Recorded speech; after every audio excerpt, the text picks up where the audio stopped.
Hi there, it's Joanne from St. Dunstan's back again to continue reading Island of the Blue Dolphins. I think we last left off at the end of chapter 8, so let's get started with chapter 9. This was right after Ramo was killed by the wild dogs. I do not remember much of this time, except that many suns rose and set. I thought about what I was going to do now that I was alone. I did not leave the village. Not until I had eaten all the abalone did I leave, and then only to gather more.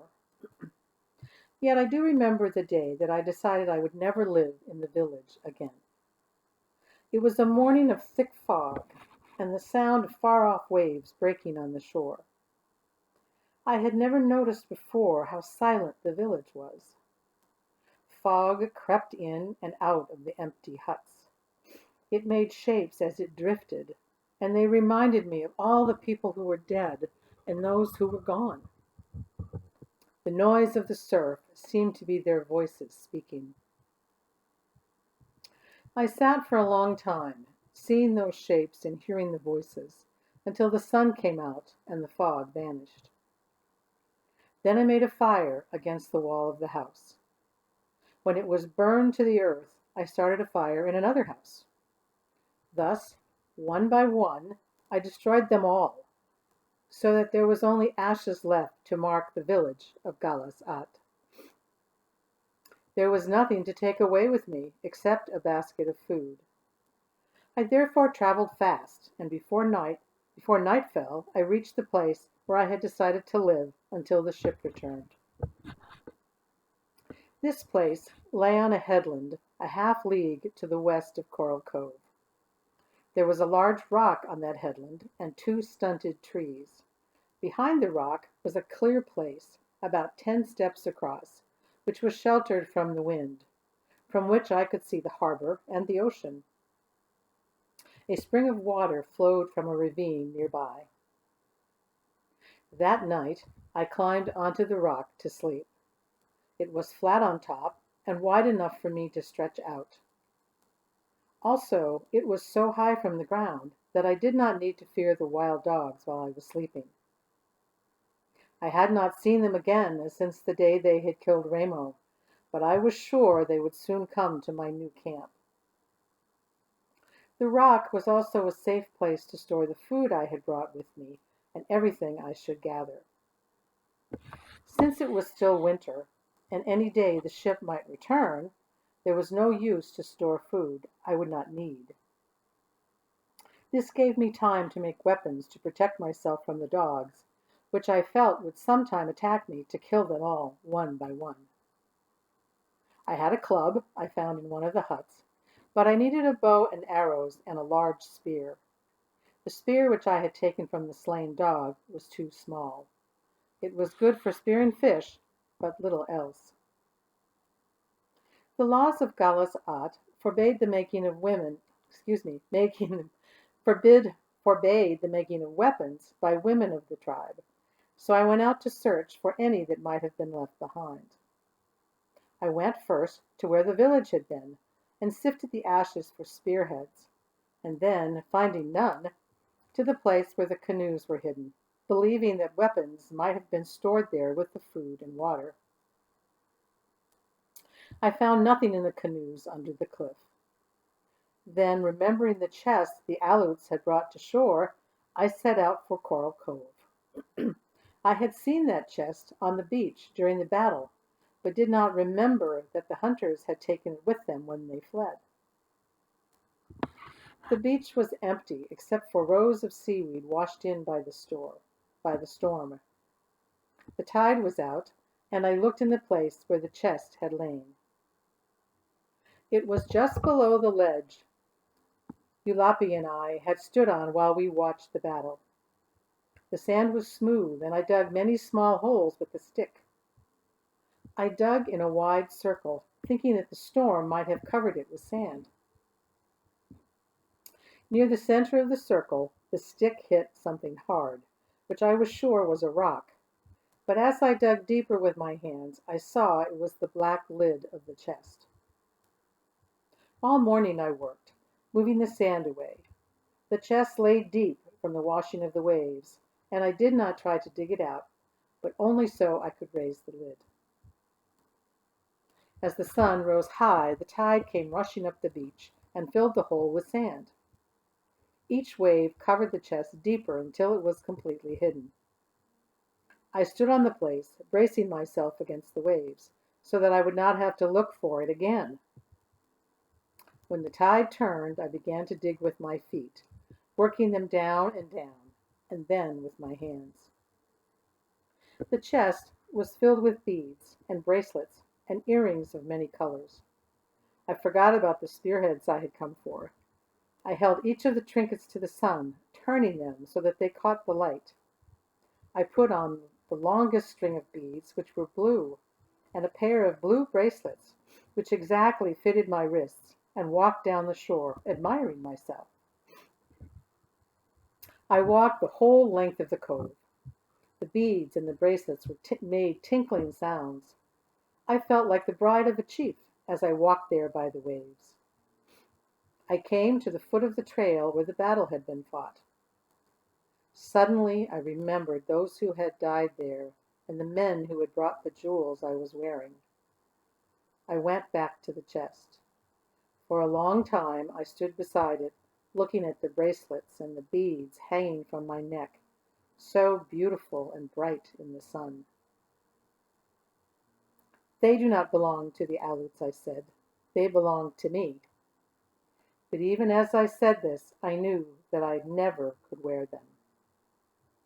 One by one, I took them off. I also took the rest of the beads from the chest. Then I walked through the waves and flung them all far away out into the deep water. There were no iron spearheads in the chest. I closed the lid and covered it with sand. I looked along the bottom of the trail, but finding nothing there that I could use, gave up my search. For many days I did not think of the weapons again, not until the wild dogs came one night and sat under the rock and howled. They were gone at daylight, but not far. During the day I could see them slinking through the brush, watching me. That night they came back to the headland. I had buried what was left of my supper, but they dug it up, snarling and fighting among themselves over the scraps. Then they began to pace back and forth at the foot of the rock, sniffing the air, for they could smell my tracks and knew that I was somewhere near. For a long time I lay on the rock while they trotted around below me. The rock was high, and they could not climb it, but I was still fearful. As I lay there, I wondered what would happen to me if I went against the law of our tribe, which forbade the making of weapons by women. If I did not think of it at all, and made those things which I must have to protect myself. Would the four winds blow in from the four directions of the world and smother me as I made the weapons? Or would the earth tremble, as many said, and bury me beneath its falling rocks? Or, as others said, would the sea rise over the island in a terrible flood? Would the weapons break in my hands at the moment when my life was in danger, which is what my father had said? I thought about these things for 2 days, and on the third night, when the wild dogs returned to the rock, I made up my mind that no matter what befell me, I would make the weapons. In the morning I set about it, though I felt very fearful. I wished to use a sea elephant's tusk for the tip of the spear, because it is hard and of the right shape. There were many of these animals on the shore near my camp, but I lacked a weapon with which to kill one. Our men usually hunted them with a strong net made of bull kelp, which they threw over the animal while it slept. To do this at least 3 men were needed, and even when the sea elephant often dragged the net into the sea and got away. I used instead the root of a tree, which I shaped into a point and hardened in the fire. This I bound to a long shaft, with the green sinews of a seal I killed with a rock. The bow and arrows took more time and caused me great difficulty. I had a bowstring, but wood, which could be bent and yet had the proper strength, was not easy to find. I searched the ravines for several days before I found it, trees being very scarce on the island of the Blue Dolphins. Wood for the arrows was easier to find, and also the stone for the tips and the feathers for the ends of the shafts. Gathering these things was not the most of the trouble. I had seen the weapons made, but I knew little about it. I had seen my father sitting in the hut on winter nights, scraping the wood for the shafts, clipping the stones for the tips, and tying the feathers. Yet I had watched him and really seen nothing. I had watched, but not with the eye of one who would ever do it. For this reason, I took many days and had many failures before I fashioned a bow and arrows that could be used. Wherever I went now, whether to the shore when I gathered shellfish, or to the ravine for water, I carried this weapon in a sling on my back. I practiced with it, and also with the spear. The dogs did not come to the camp during the time I was making the weapons, though every night I could hear them howling. Once, after the weapons were made, I saw the leader of the pack, the one with the gray hair and the yellow eyes, watching me from the brush.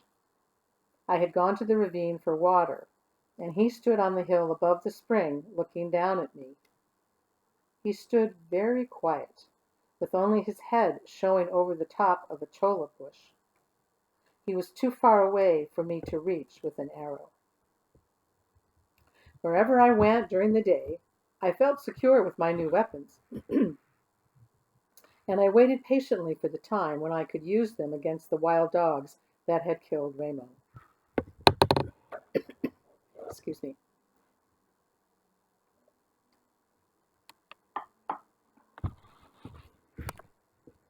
I did not go to the cave where they had their lair, since I was sure that they would soon come to the camp. Yet every night I climbed onto the rock to sleep. After the first night I spent there, which was uncomfortable because of the uneven places in the rock, I carried dry seaweed up from the beach and made a bed for myself. It was a pleasant place to stay, there on the headland. The stars were bright overhead, and I lay and counted the ones that I knew, and gave names to many that I did not know. In the morning the gulls flew out from their nests in the crevices of the cliff. They circled down to the tide pools, where they stood first on one leg and then the other, splashing water over themselves and combing their feathers with curved beaks. Then they flew off down the shore to look for food. Beyond the kelp beds, pelicans were already hunting, soaring high over the clear water, diving straight down if they sighted a fish, to strike the sea with a great splash that I could hear. I also watched the otter hunting in the kelp. These shy little animals had come back soon after the Aleuts had left, and now there seemed to be as many of them as before. The early morning sun shone like gold on their glossy pelts. Yet, as I lay there on the high rock, looking at the stars, I thought about the ship which belonged to the white men. And at dawn, as light spread across the sea, my first glance was toward the little harbor of Coral Cove. Every morning I would look for the ship there, thinking that it might have come in the night. And each morning I would see nothing, except the birds flying over the sea. When there were people at Galasat, I was always up before the sun and busy with many things. But now that there was little to do, I did not leave the rock until the sun was high. I would eat, and then go to the spring and take a bath in the warm water. Afterwards I went down to the shore, where I could gather a few abalone and sometimes spear a fish for my supper. Before darkness fell, I climbed onto the rock and watched the sea until it slowly disappeared into the night. The ship did not come, and thus winter passed and the spring. Chapter 10. Summer is the best time on the island of the Blue Dolphins. The sun is warm, the sun is warm then, and the winds blow milder out of the west, sometimes out of the south. It was during these days that the ship might return, and now I spent most of my time on the rock, looking out from the high headland into the east, toward the country where my people had gone, across the sea that was never ending. Once, while I watched, I saw a small object which I took to be a ship, but a stream of water rose from it, and I knew that it was a whale spouting. During those summer days I saw nothing else. The first storm of winter ended my hopes. If the white men's ship were coming for me, it would have come during the time of good weather. Now I would have to wait until winter was gone, maybe longer.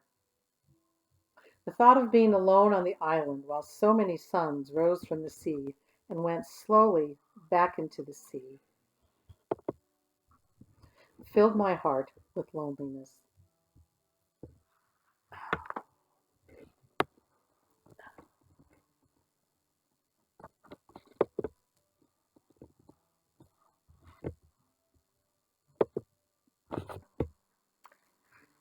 Sorry about that. Let's pick up where I left off. The thought of being alone on the island while so many suns rose from the sea and went slowly back into the sea filled my heart with loneliness. I had not felt so lonely before because I was sure that the ship would return as Natasé had said it would. Now my hopes were dead. Now I was really alone. I could not eat much, nor could I sleep without dreaming terrible dreams. The storm blew out of the north, sending big waves against the island and winds so strong that I was unable to stay on the rock. I moved my bed to the foot of the rock, and for protection kept a fire going throughout the night. I slept there 5 times. The first night, the dogs came and stood outside the ring made by the fire. I killed 3 of them with arrows, but not the leader, and they did not come again. On the 6th day, when the storm had ended, I went to the place where the canoes had been hidden and let myself down over the cliff.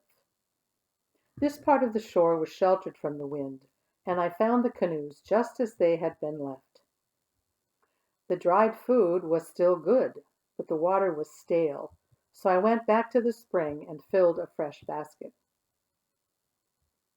I had decided, during the days of the storm, when I had given up hope of seeing the ship, that I would take one of the canoes and go to the country that lay toward the east.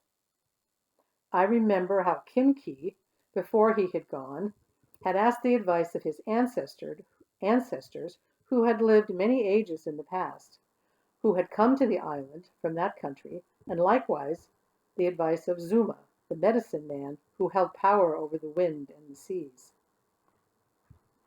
But these things I could not do, for Zuma had been killed by the Aleutians, and in all my life I had never been able to speak with the dead, though many times I had tried. Yet I cannot say that I was really afraid as I stood there on the shore.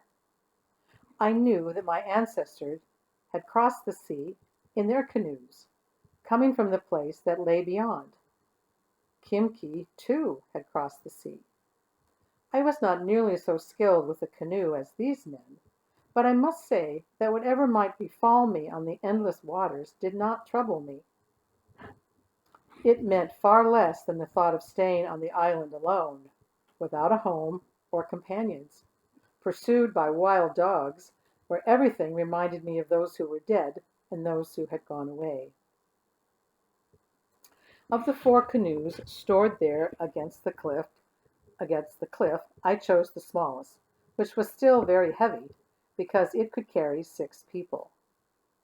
The task that faced me was to push it down the rocky shore and into the water, a distance 4 or 5 times its length. This I did by first removing all the large rocks in front of the canoe. I then filled in all these holes with pebbles, and along this path laid down long strips of kelp, making a slippery bed. The shore was steep, and once I got the canoe to move with its own weight, it slid down the path and into the water. The sun was in the west when I left the shore. The sea was calm behind the high cliffs. Using the two-bladed paddle, I quickly skirted the south part of the island. As I reached the sand spit, the wind struck. I was paddling from the back of the canoe because you can go faster kneeling there, but I could not handle it in the wind. Kneeling in the middle of the canoe, I paddled hard and did not pause until I had gone through the tides that run fast around the sand spit. There were many small waves, and I was soon wet, but as I came out from behind the spit, the spray lessened and the waves grew long and rolling. Though it would have been easier to go the way they slanted, this would have taken me in the wrong direction. I therefore kept them on my left hand, as well as the island, which grew smaller and smaller behind me. At dusk, I looked back. The island of the blue dolphins had disappeared. This was the first time that I felt afraid. There were only hills and valleys of water around me now. When I was in a valley, I could see nothing, and when the canoe rose out of it, only the ocean stretching away and away. Night fell, and I drank from the basket. The water cooled my throat. The sea was black, and there was no difference between it and the sky. The waves made no sound among themselves, only faint noises as they went under the canoe or struck against it. Sometimes the noises seemed angry, and at other times like people laughing. I was not hungry because of my fear.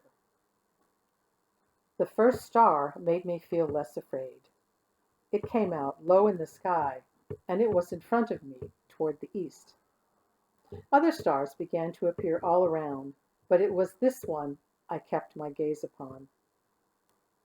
It was in the figure that we call a serpent, a star which shone green, and which I knew.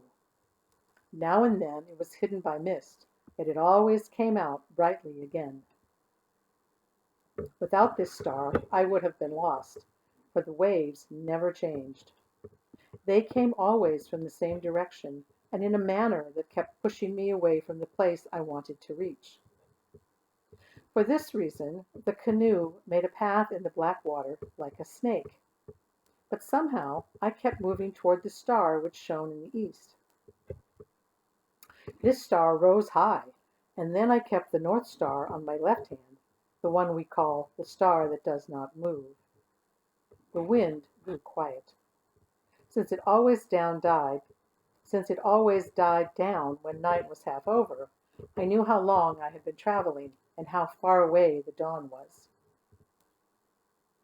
About this time, I found that the canoe was leaking. Before dark, I had emptied one of the baskets in which food was stored and used it to dip out the water that came over the sides. The water that now moved around my knees was not from the waves. I stopped paddling and worked with the basket until the bottom of the canoe was almost dry. Then I searched around, feeling in the dark along the smooth planks, and found the place near the bow where the water was seeping through a crack as long as my hand and the width of a finger.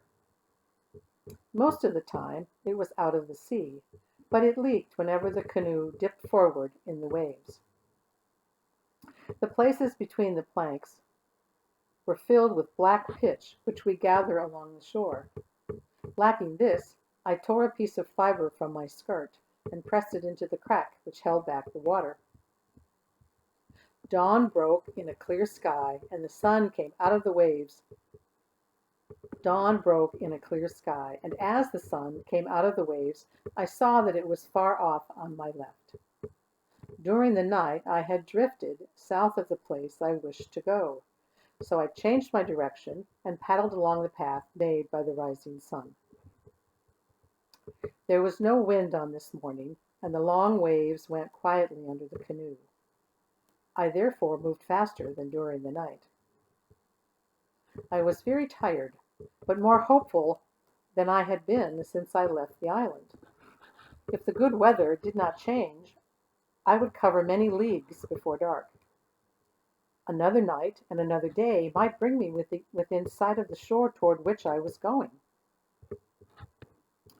Not long after dawn, while I was thinking of this strange place and what it would look like, the canoe began to leak again. This crack was between the same planks, but was a larger one and close to where I was kneeling. The fiber I tore from my skirt and pushed into the crack held back most of the water which seeped in whenever the canoe rose and fell within the waves. Yet I could see that the planks were weak from one end to the other, probably from the canoe being stored so long in the sun, and that they might open along their whole length if the waves grew rougher. It was suddenly clear to me that it was dangerous to go on. The voyage would take 2 more days, perhaps longer. By turning back to the island, I would not have nearly so far to travel. Still, I could not make up my mind to do so. The sea was calm, and I had come far. The thought of turning back after all this labor was more than I could bear. Even greater was the thought of the deserted island I would return to, of living there alone and forgotten. For how many suns and how many moons? The canoe drifted idly on the calm sea, while these thoughts went over and over in my mind. But when I saw the water seeping through the crack again, I picked up the paddle. There was no choice except to turn back toward the island. I knew that only by the best of fortune would I ever reach it. The wind did not blow until the sun was overhead. Before that time I covered a good distance, pausing only when it was necessary to dip water from the canoe. With the wind I went more slowly and had to stop more often because of the water spilling over the sides, but the leak did not grow worse. This was my first good fortune. The next was when a swarm of dolphins appeared. They came swimming out of the west, but as they saw the canoe, they turned around it in a great circle and began to follow me. They swam up slowly and so close that I could see their eyes, which were large and the color of the ocean. Then they swam on ahead of the canoe, crossing back and forth in front of it, diving in and out as if they were weaving a piece of cloth with their broad snouts. Dolphins are animals of good omen. It made me happy to have them swimming around the canoe, and though my hands had begun to bleed from the chafing of the paddle, just watching them made me forget the pain. I was very lonely before they appeared, but now I felt that I had friends with me and did not feel the same. The blue dolphins left me shortly before dusk. They left as quickly as they had come, going on into the west, but for a long time I could see the last of the sun shining on them. After night fell, I could still see them in my thoughts, and it was because of this that I kept on paddling when I wanted to lie down and sleep. More than anything, it was the blue dolphins that took me back home. Fog came with the night, yet from time to time I could see the star that stands high in the west, the red star called Magat, which is part of the figure that looks like a crawfish and is known by that name. The cracks in the planks grew wider, so I had to stop to fill it with fiber and to dip out the water. The night was very long, longer than the night before. Twice I dozed, kneeling there in the canoe, though I was more afraid than I had ever been. But the morning broke clear, and in front of me lay the dim line of the island, like a great fish sunning itself on the sea. I reached it before the sun was high, the sand spit and the tides that bore me onto the shore. My legs were stiff from kneeling, and as the canoe struck the sand, I fell when I rose to climb out. I crawled through the shallow water and up the beach. There I lay for a long time, hugging the sand in happiness. I was too tired to think of the wild dogs. Soon I fell asleep. That was the end of chapter 10. We'll pick up again with chapter 11 very soon. Thanks again.